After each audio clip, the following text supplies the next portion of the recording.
Hey everybody, welcome to the Mike and JD Show YouTube channel. Thank you for being here. I want you to do me a big favor before you check out this clip. I want you to hit the like button. I want you to throw in a comment and make sure you're a subscriber to this channel. And then I want you to share this video with your friends. Help us defeat the algorithm. And then if you like this content and you appreciate this content, please head over to patreon.com/ the Mike and JD Show and support the show. That is how we actually get funded to be able to do this. So we thank you very much for being here. And now enjoy the clip. Competition starting to get thick. It's the click, so I hope you watch your A game. Ain't made no way. So hey, we're gonna go to bad tweets. Garrett, stick around. You've never been a part of bad tweets before. I'm excited because it's a pretty new thing. I'm gonna getting get on bombarded with these. Yeah, this nifty share screen here. Oh, okay. So first bad tweet is coming from. He just tweeted this. Oh no! He deleted it. Bitch. He deleted it. You gotta start You gotta screenshot these things, Mike. You know what? Joe told me to screenshot it and put it into Google Slides, but I was just like, the Google Slides, it doesn't look that great. I'm just gonna go to Twitter. This coward, his name is a Ringspan. What an asshole! All right. Ruining our gimmick, man. Yeah, ruin the gimmick. Ruin the gimmick. Okay, here's D_Robbins 202. Hey Dave Meltzer, let's be honest. Tony went up against NXT because he thought he would be able to beat them in the ratings easily. If he really wanted to make a statement, he would have ran Dynamite against Raw or SmackDown. You can prove me wrong if you want. That is a factually inaccurate statement because I don't think Tony Khan had a whole lot of choice in the night that they were being pushed to. Not at all. Not at all. I love these people that have such a poor understanding of how the television business works that they think a dude who owns a show can tell the people who own the network, hey man, this is when I'm gonna run my show.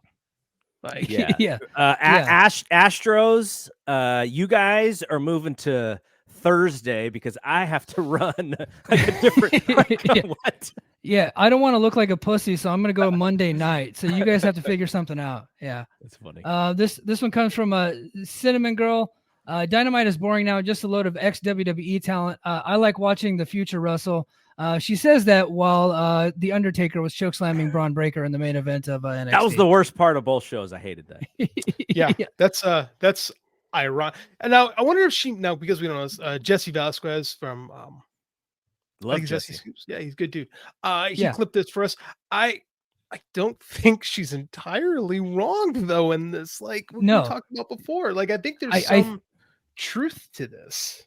I think the criticism is valid, but this was in the context of WWE versus AEW, and I just thought that it was kind of funny to say that on a night where they have both shows were really loaded with Attitude Era stars, right? And especially in their main event scene.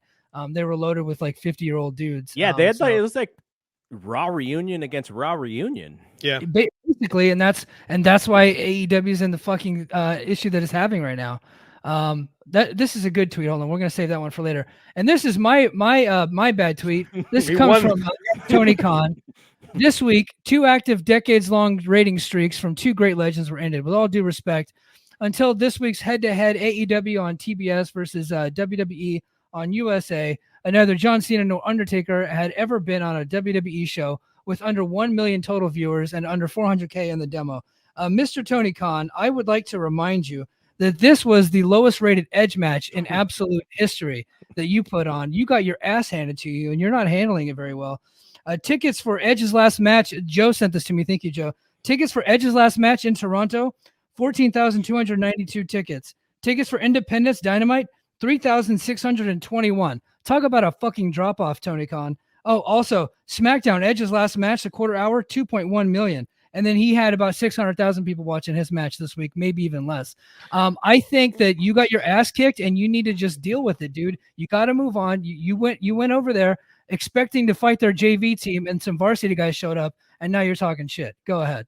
One, you can't compare ratings for broadcast TV to cable. Because I'll tell you what, when SmackDown moves to the Fox network, they ain't going to be getting 2 million viewers. I'm just speaking. It might, more people are going to be watching on SmackDown. I don't know what the data was for his last Raw match, if that's what you want to talk about, but I'm sure it was higher than 500,000. Right? It's just cherry picking of statistics. Now, did Tony Khan act like a complete boner and all of this? Yes, absolutely, dude. Someone's got to take I know Jimmy Jacobs is sitting there next to him on his plane. He's got to like do some of that, voodoo magic that we had from the undead realm and take his phone from him. Yeah. Yeah, interesting strategy too, and I kind of understand the strategy. It's kind of like dirty poker in a sense, in that he has so many followers, and he gets more virality on stuff than your normal rando. And so when regular Twitter user who's not really connected to wrestling goes into his For You, which is where I see all of Mike Gilbert's tweets. Me too, for some reason. I always get him in the For You too. I don't know what's up with that. You're just going to see a bunch of Tony Khan tweets related to wrestling, right? You're not going to see a Shawn Michaels tweet, or you're not going to see, maybe you'll see a Cody Rhodes tweet or something. But like Tony is trying to game Twitter so that his tweets stand over all of these other tweets. And he's also trying to dunk on people, but yeah, I mean, Twitter is that was a pretty poor dunk. Those guys didn't even wrestle; they were just like on the outside. Well, I mean, they were the draws of the they were. They definitely helped out the show. Yeah. His poor judgment started when he called Shawn Michaels and Triple H bald assholes. Like that was kind of uncalled for. See, that was poor judgment, unbecoming of a professional. I happen to be entertained by that stuff. I thought it was hilarious. Who he reminds me of, Garrett? Right now, a little bit of Micah Parsons talking all that shit heading into Sunday. Micah Parsons, the defensive end for the Cowboys, and then they got their asses whooped 42-10, and then afterwards he's like, "Oh no, we can get them again. Yeah. Come on, guys, you're not really all that good." That's kind of laugh what we're now, seeing cry right later here. Is what he said. Yeah, right? yeah. Laugh now, cry later. I just wish Tony was funnier. Right. I think if you're gonna be that, if that's gonna be your Twitter identity, like I just would like he can talk shit, but it's very rarely like laugh out loud hilarious. Like I just wish he was funnier with it. Yeah. Yeah, he needs a Chael Sonnen like person who has no credibility, and you don't really care if he tweets. He's just going to be a jerk, but he's very popular because he's a jerk, and that's how you can game the Twitter algorithm. I'd rather have a Chael Sonnen like type do that, the pro AEW stuff, rather than the guy who's running the company. I would just rather not see him on Twitter that much. But he is their top interview. Like when it comes to promoting and when it comes to getting information, like getting all the viral stuff and all the blogs going, he's the best person at it, right? Like he trusts himself to do that. He doesn't seem like he trusts most other people to do that. Yeah. He is definitely their number one fan, their number one promoter. He owns the company. He books the company. He is the president, GM. He has everything to that company. He needs to just, talk some shit going in, but after you get the L, just like take that one on the chin. All right, guys, you got me on this time. We're going to do this again next baseball season. I'm coming at you even harder. Yeah. Like that would have been a better response. Absolutely. But hey, guys, we are out of time. I think we ran about 20 minutes over time. Garrett, why don't you go ahead and plug your show, plug your network, patreon.com/FightGameMedia.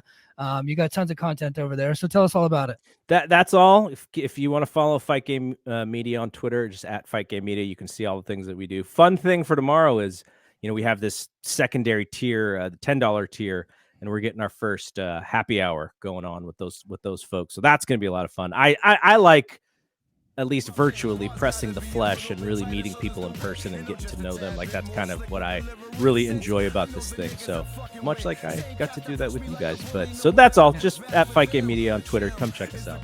We hostile, a hymn, I clear my throat and preach the gospel. My flow is doper than ever, nice when we separate, but together there's a murderous